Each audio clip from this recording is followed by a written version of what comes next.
अस्सलाम वालेकुम। आज हम बात करेंगे डायबिटीज़, उसकी कॉम्प्लिकेशंस और ये कॉम्प्लिकेशंस कैसे होती हैं। अब जो डायबिटीज़ की कॉम्प्लिकेशन है ये दो तरह की होती हैं। एक होती है माइक्रो लेवल पे और एक होती है मैक्रो लेवल पे। जो मैक्रो लेवल पर होती हैं वो तो हमें नज़र आती हैं, जैसे कि गैंग्रेनस फुट हो गया या स्ट्रोक वगैरह हो गया। ये होगी मैक्रो लेवल पे। माइक्रो लेवल पे क्या आ जाती है? माइक्रो लेवल पे आ जाती है एंजियोपैथी, न्यूरोपैथी एंड नेफ्रोपैथी। ठीक है, एंजियोपैथी है कि वेसल्स का है। वेसल्स में जैसा कि एथीरोस्क्लेरोसिस वगैरह हो गई। जो न्यूरोपैथी है वो नर्व डैमेज है, और जो नेफ्रोपैथी है वो है मेनली किडनीज के लिए। अब देखते हैं इसका mechanism of action. AGE, advance glycation end product, protein kinase C activation and sorbitol pathway. ये मेन तीन मैकेनिज्म है जो कि एम्प्लॉय होते हैं और इन माइक्रोवेस्कुलर कॉम्प्लिकेशंस की वजह बनते हैं। तो पहला हमारे पास आ जाता है advance glycation end product. Glucose के लेवल ज़्यादा होते हैं तो नॉन इंजाइमेटिकली जो प्रोटीन्स हैं उनकी ग्लाइकेशन हो जाती है। इससे बनती है एडवांस ग्लाइकेशन एंड प्रोडक्ट। अब इनके रिसेप्टर होते हैं RAGE receptor of advance glycation end product. ये रिसेप्टर किन किन पर होते हैं? एक हमारे पास ये होते हैं इन्फ्लेमेटरी सेल्स पर, जैसा कि मैक्रोफेजेज एंड टी सेल, दूसरा एंडोथेलियम और तीसरा वेस्कुलर स्मूथ मसल। किस किस पर होते हैं दोबारा देखें? इन्फ्लेमेटरी सेल्स पर, एंडोथेलियम पर और तीसरा वेस्कुलर स्मूथ मसल पर। अब ये जब एज अपने रिसेप्टर्स के साथ बाइंड कर जाएंगे तो ये क्या करेंगे? ये करेंगे release of cytokines and growth factor, जैसा कि ट्रांसफॉर्मिंग ग्रोथ फैक्टर बीटा और वेस्कुलर एंडोथेलियल ग्रोथ फैक्टर। अब ये ग्रोथ को प्रमोट करते हैं। अब किडनीज के में देख लें कि ये ग्लोमेरुलर जो बेसमेंट मेम्ब्रेन है, क्योंकि वो कोलेजन से बनी होती है तो उसकी थिकनिंग करवाते हैं। फिर ऐसे वेसल्स में देख लें कि जो वेसल्स हैं उनमें कोलेजन में जो क्रॉस लिंकिंग है उसको और ज़्यादा कर देंगे और अथीरोस्क्लेरोसिस करवाएंगे।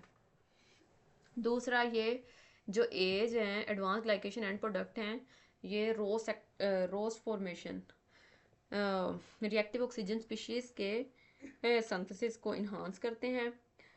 तीसरा, प्रोकोगुलेंट एक्टिविटी इनकी होती है। और चौथा, proliferation of vascular smooth muscle and synthesis of extra cellular matrix. तो ये advance glycation end product. Protein kinase C activation. Glucose blood में ज़्यादा होता है तो इस वजह से जो डायसाइल ग्लिसरॉल है, फास्फोलाइपेज ए टू की एक्टिवेशन से फास्फोलाइपेज ए टू की एक्टिवेशन से डायसाइल ग्लिसरॉल बनेगा, और डायसाइल ग्लिसरॉल आगे प्रोटीन काइनेज सी को एक्टिवेट कर देगा। प्रोटीन काइनेज सी के भी वही एक्शन है जो एडवांस ग्लाइकेशन एंड प्रोडक्ट के थे, कि वेस्कुलर एंडोथेलियल ग्रोथ फैक्टर और ट्रांसफॉर्मिंग ग्रोथ फैक्टर जो बीटा हैं इनकी सिंथेसिस को प्रमोट करेगा और इनको एक्टिवेट करेगा, जिसकी वजह से हमारे पास वही इफेक्ट आएंगे। अगला होता है सोर्बिटोल पाथवे। सोर्बिटोल पाथवे क्या होता है कि ग्लूकोज जो है उसके लेवल इंक्रीज कर गए, अब ग्लूकोज जो है वो कन्वर्ट हो जा रहा है सोर्बिटोल में।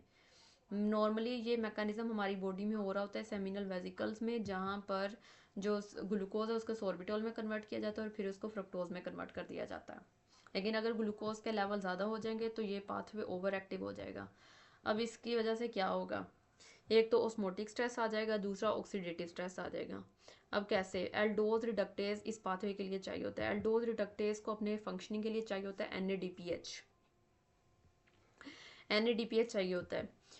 जब सोर्बिटोल बनता जाएगा तो एन डिप्लीट होता जाएगा। ग्लूटाथायोन को रिड्यूस करने के लिए एन बचेगा नहीं, जिसकी वजह से आएगा ऑक्सीडेटिव स्ट्रेस। जो सोर्बिटोल है ये ऑस्मोटिकली एक्टिव होता है तो ये वाटर को ड्रॉ करेगा, तो जिसकी वजह से आएगा हमारे पास ऑस्मोटिक स्ट्रेस। फिर देख लेते हैं कि न्यूरोपैथी डायबिटीज़ जो है वो नर्व्स को डैमेज करती है, जिसकी वजह से कि गैंग्रीनस फुट हो भी रहा होता है और बंदे को फिर भी पता नहीं लग रहा होता कि क्या हो रहा है मेरे फुट पे, या अगर उधर कोई चोट लगती है तो उससे इतना ज़्यादा पता नहीं लगता।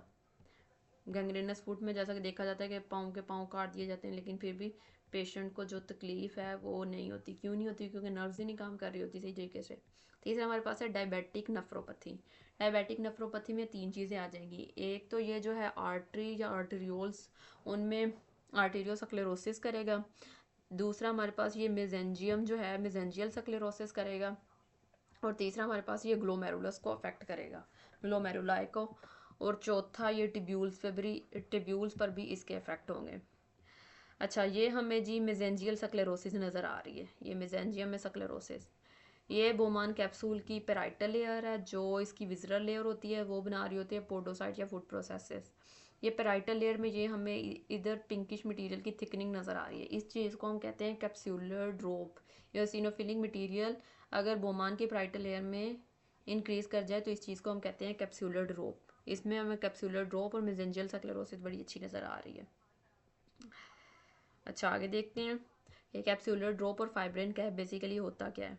कैप्सूलर ड्रॉप ये हमें नज़र आ रहा है फाइब्रिन कैप, और ये जो थिकनिंग ये बनी हुई है, ये थिकनिंग, ये हमारे पास क्या है, capsular drop. Capsular drop in the parietal layer of Bowman capsule, ये क्या है, eosinophilic hyaline thickening, pinkish pinkish है तो इयोसिनोफिलिक हाइलिन थिकनिंग। अच्छा, जो फाइब्रिन कैप है वो फाइब्रिन कैप होती है इन द कैपिलरी वॉल, ये भी सेम वही चीज़ है, बस इनकी लोकेशन का फ़र्क है कि ये पेराइटल लेयर में और ये कैपिलरी वॉल में है जो फाइब्रिन कैप है। ये हमें बड़ी अच्छा नज़र आ रहा है, ये कैप्सूलर ड्रॉप, ये कैप्सूलर ड्रॉप, ये कैप्सूलर ड्रॉप, ये नज़र आ रहा है कैप्सूलर ड्रॉप। और ये हमें नज़र आ रही है मेसेंजियल स्क्लेरोसिस।